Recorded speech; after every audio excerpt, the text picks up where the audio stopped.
Twongeye kubaramutsa abakunzi ba H.Innocent dushima ubufatanye, ibitekerezo muduha n'amakuru atandukanye tugenda tubagezaho. Amakuru arimo kuvuga mu igura n'igurishwa ry'abakinnyi bo mu Rwanda ni nyuma y'uko shampiyona y'amakipe ahatanira igikombe umunani abanza ishyizweho akadomo yegukanywe n'ikipe y'ingabo z'igihugu APR Football Club. Mukeba wayo Rayon Sport igafata umwanya wa karindwi inavugwa cyane ku isoko ry'igura n'igurisha. Amakipe umunani ahatanira kutamanuka mu cyiciro cya kabiri kugeza ubu ngubu, akaba asigaje undi mukino ugomba kuzaba ku itariki ya 28 tukamenya ikipe imanukana na AS Muhanga. Amakuru avugwa mu igura n'igurishwa APR Football Club yaba iri mu biganiro na Mvuyekure Emery wamaze guhakana ko nta biganiro arimo n'ikipe ya Rayon Sport, ahubwo ko bikomeje kumuteza ikibazo, aho ikipe ya Tusker muri Kenya ivuga ko uyu Emery wagize ikibazo cy'imvune mu ikipe y'igihugu akagira ikibazo cy'urutugu, impamvu adakina ngo ari uko yaba aramaze kumvikana n'ikipe ya Rayon Sport. Akaba mu kiganiro cyihariye twagiranye yaratubwiye yuko we nta biganiro na bimwe yigeze agirana n'ikipe yambara ubururu n'umwe itazirwa akazina ka gikundiro cy'abanyarwanda.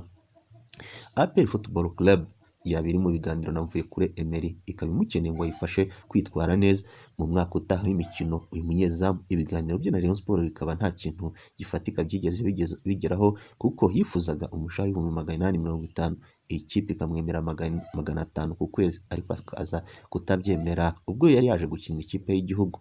APR Football Club irahakana ko nta biganiro yigeze igirana na Eritiel Ruvumbanziga rutahizamu ukomoka mu gihugu cya Repubulika ya Demokarasi ya Kongo, ejo waje gufasha ikipe ya Rayon Sport gutsinda igitego kimwe muri 3 yari yatsinzwe.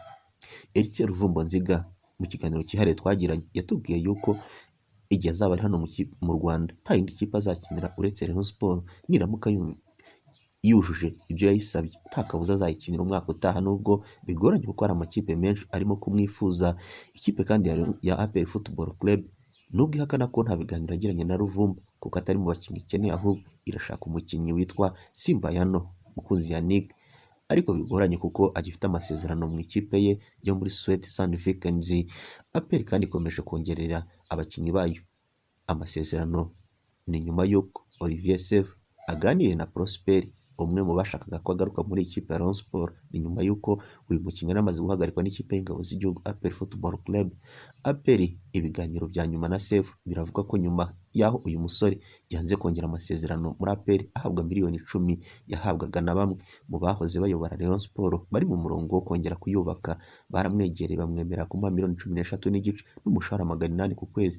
APR ikimenya iby'ayo makuru yemereye Olivier Sefu ko baganira ibyo biganiro bagiranye hagati y'ikipe ya APR Football Club na Mupenzito ushinzwe kugura abakinnyi. Iyi kipe y'ingabo z'igihugu bamwemereye 15 bamwemerera umushahara wa miliyoni 1 ya buri kwezi, akaba ari bwongera amasezerano muri iki gihe cya vuba mbere y'uko yerekeza mu ikipe y'igihugu y'abatarigije umwaka 23, dore ko nayo yahamagayemo ariko akitabazwa mu bakinnyi 3 bemerewe kuza gukinira iyi kipe barengeje iyi myaka.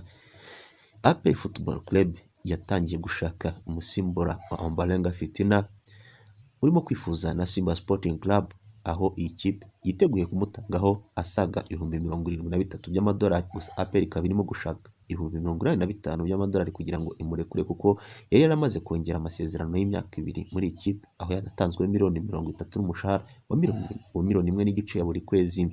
AS Kigali yo ishobora gutakaza Hussein Chabalala ishobora kwerekeza mu ikipe ya Rayon Sport nta gihindutse, aho yarangije amasezerano y'umwaka umwe yari afite gusa, ariko akaba arimo no kwifuzwa n'ikipe ya Azam ikina mu Munyarwanda Niyonzima Ali utarabonye umwanya uhagije wo gukina nyuma y'uko yageze muri iyi kipe ntibyamugendekera neza. AS Kigali kandi ku kigero cya 75 yari yaramaze kurangizana na Eritiel Ruvumbanziga ndetse ikomeje n'ibiganiro na Muhadjili ngo abe yakomezanya n'iyi kipe, nubwo bamwe mu ikipe ya Rayon Sport bagitegereje ko iyi kipe bazongera kugiramo ijambo akaba yayerekezamo. AS Kigali ishobora gutandukana n'umutoza wayo Nshimiyimana Eric utarashoboye kugera ku byari yarimemeje, aho yari yambaye ikipe y'abanyamujyi kuzahesha igikombe cya shampiyona bikarangira ibaye ya kabiri. AS Kigali ishobora gutandukana na Eric Nshimiyimana. Biravuga ko Robertinho urimo gushaka uko ibyangombwa bye byakemerwa na CAF ari ushobora guhita afata iyi kipe y'abanyamujyi, ariko na Ivan Minnaert nawe arimo kwifuza kuba yatoza ikipe ya AS Kigali nubwo ubuyobozi bwayo butari bwamutekerezaho mu ba mbere. Ivan Minnaert murabyibuka aho aheruka mu ikipe ya Rayon Sport yari yabashije kuyigeza mu mikino y'amatsinda aza gusimburwa na Robertinho Goncalves. Rayon Sport nayo ibyayo bikomeje kugenda biba ibibazo bikomeye, ni nyuma y'uko muri komite batarimo kuvuga rumwe, buri wese yita undi ikibazo. Ariko kugeza ubu ikipe ya Rayon Sport, aho bamwe mu bayobozi ishyamba ritari ryeru, kuko abakinnyi iberemo ibirarane bya recruitment batari kwemera ko iyi kipe izakomeza kubizeza ibidashoboka. Shampiyona ikaba imaze gushyirwaho akadomo, ikipe ari iya karindwi. Abamaze kumvikana ubwabo ko Rayon Sport nitayabaha vuba baza kwandikira Ferwafa nayo ikabikemura vuba, bitabikemura vuba bakageza ikirego cyayo muri FIFA. Rayon Sport yaba yaramaze gutizwa Buregeya Prince. Ikibazo cyari kirimo Buregeya Prince uyu nguyu mu mwaka wa 2019-2020, akaba ari we 2018-2019, akaba ari umukinnyi wakinnye imikino yose APR yakinnye n'iminota yose yakinnye, aho mu bwugarizi yarafatanyije na Rugwiro Hervé Amadeus kugeza ubu kapiteni wa Rayon Sport. Buregeya Prince ariko kugeza ubu ikibazo cyari kirimo ni umushahara yabonaga mu ikipe y'ingabo z'igihugu, ariko ikipe ya Rayon Sport ikavuga ko uyu mushahara itawubona. Rayon Sport yaba yaramaze gutizwa Buregeya Prince, ariko umushahara agakomeza uhembwa n'ikipe ye.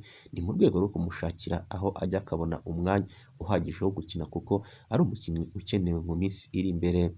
Rayon Sport kandi irimo gutira Nshuti Innocent, uyu rutahizamu w'ikipe y'ingabo z'igihugu APR Football Club, Fiacre Ntwari urimo gukina na Marine. Ibiganiro bigeze kure. Anicet, uyu mwana mutoya wazamukiye mu ishuri ryigisha umupira w'amaguru rya APR Football Club, akaza no gutsinda igitego cyakuye ku gikombe Rayon Sport. Ibiganiro birimo kugenda neza, nubwo ibyo kugabanya umushahara aba bakinnyi batarabyumva neza, ariko bikaba bivugwa ko ikipe ya APR Football Club yajya ibahemba igice na Rayon Sport ikabahemba ikindi.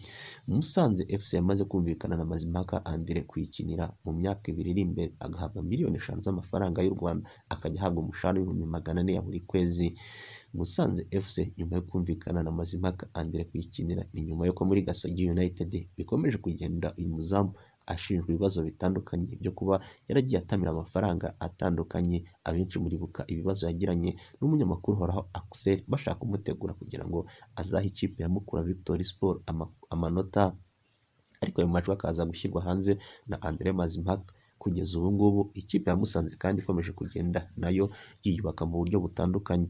Mbogo Ali ushobora gusinyira Musanze mu minsi ya vuba namara kumvikana n'ikipe ya Kiyovu Sport yakiniraga, nyuma y'uko ikipe itagiye imuha umwanya uhagije, aho bafashe umukinnyi wo hagati bakamushyira mu bwugarizi akajya gufatanya na Ngando Omar Gasongo wakiniraga ikipe ya Polisi, akaza kwerekeza mu ikipe ya Kiyovu Sport, akaba ari we urimo gukina mu bwugarizi. Byaje no gutuma Mbogo Ali yivumbura akatiye ikipe akigendera.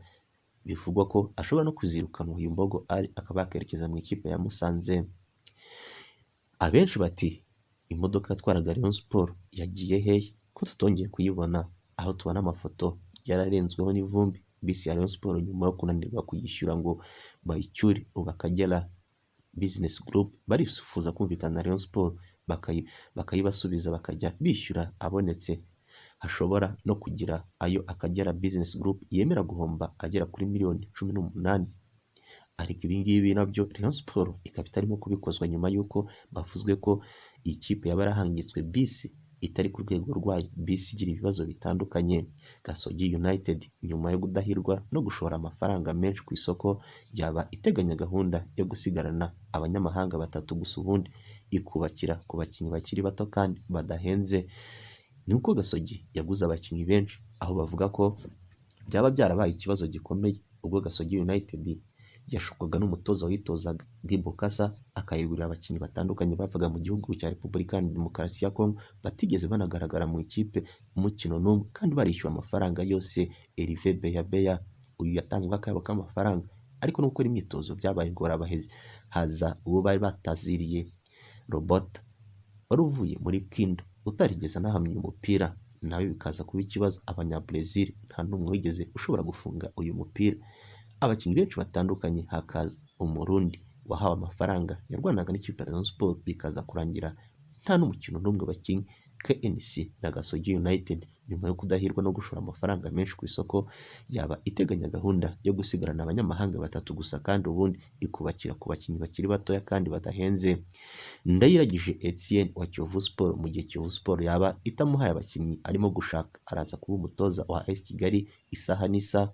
Ndayiragije Etienne wari wasinye amasezerano y'amezi 3 nyuma y'uko arasimbuye Karekezi Olivier akizeza ikipe ya Kiyovu Sport kwihesha igikombe cya shampiyona, bikaza kurangira iyi kipe ikinira ku Mumena imanutse mu makipe ahatanira kutamanuka mu cyiciro cya kabiri. Etienne naramuka adahawe ibyo abasaba ubuyobozi bwa Kiyovu Sport kumuha abakinnyi yifuza, arerekeza mu ikipe ya AS Kigali. Rayon Sport yatangiye kuganira na Eric Nshimiyimana watozaga ikipe ya AS Kigali nyuma y'uko ikipe ya AS Kigali atabashe kugeza ku byo bari bumvikanye ishobora kumurekura, akaba yatangiye ibiganiro n'ubuyobozi bwa Rayon Sport ngo abe yaza gusimbura Gibu Kasa uheretse gutandukana n'iyi kipe, aho abareyo benshi batigeze bumvikana n'ubuyobozi bwabo. Abafana bavuga ko badakeneye gutozwa n'umutoza Eric Nshimiyimana atari ku rwego rwo gutoza ikipe y'ubukombe. Derek wa Kiyovu Sport mu muryango winjira muri AS Kigali, amasezerano akaba arimo gushyirwaho akadomo. Derek wa Kiyovu Sport ashobora kujya muri AS Kigali akabisikana na Emery Bayisenge ushobora kwerekeza muri Rayon Sport. Manase Mutatu Bedi ushobora kugurwa na Kiyovu Sport ni nyuma y'uko Rayon Sport itubahirije amasezerano yagiranye n'uwo munyekongo ukina aca ibumoso, aho ashobora kuyaseza mu masezerano ye handitsemo ko igihe icyo ari cyo cyose yaramuka bigeze mu kwezi kwa munani atari yahabwa ibyo yemerewe n'ikipe ya Rayon Sport, ashobora kuba yakigendera akajya mu yindi kipe. Gorilla FC irimo kwifuza Lukaku Boston wakiniraga Musanze akaba ari rutahizamu, nubwo bivuga ko atiteguye kuyisohokamo ni nyuma y'uko uyu mwaka umugendekeye neza. Baka wa Bugesera arifuzwa n'amakipe atandukanye nka Rayon Sport, Gorilla, Musanze, Kiyovu Sport na Gasogi, gusa ibiganiro bifatika biri kuri Gasogi United.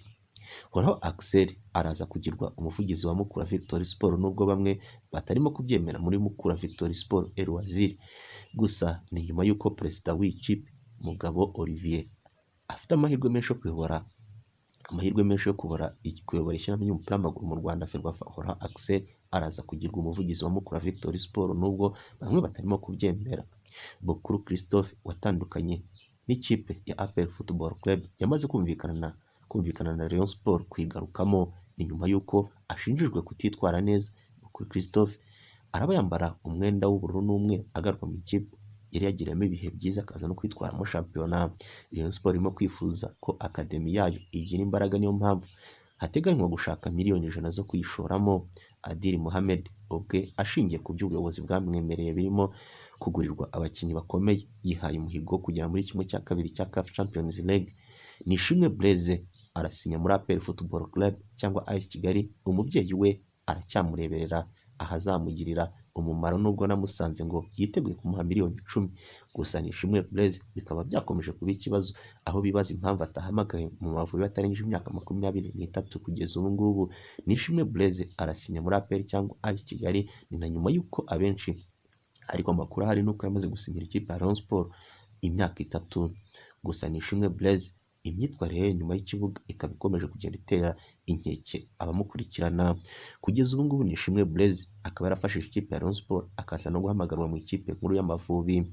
Rayon Sport abafana ngo bakwiye gutuza bakakira ibyo ubuyobozi burimo gukora kuko bizatanga ibyishimo mu minsi iri imbere, gusa ngo abakunzi bayo ntibishimye, bishobora kongera guteza umwuka utari mwiza, ndetse bamwe mu bayobozi bashobora kurekura vuba, aho abenshi bategereje kumva ubuyobozi bweguye kuri ikipe ikongera igasubizwa ba nyirayo, aho bamwe bavuga ko ikipe ngo bisi yirirwa izenguruka ishaka abagenzi ariko bikarangira itashye kwa ba nyirayo. Kugeza ubu ngubu ikipe ya Rayon Sport ikaba irimo kugenda ivugamo amakuru menshi, aho ubuyobozi bumaze kurambirwa igitutu cy'abafana, atariko icyabarengeye nuko batigeze bemererwa kwikuza ku bibuga.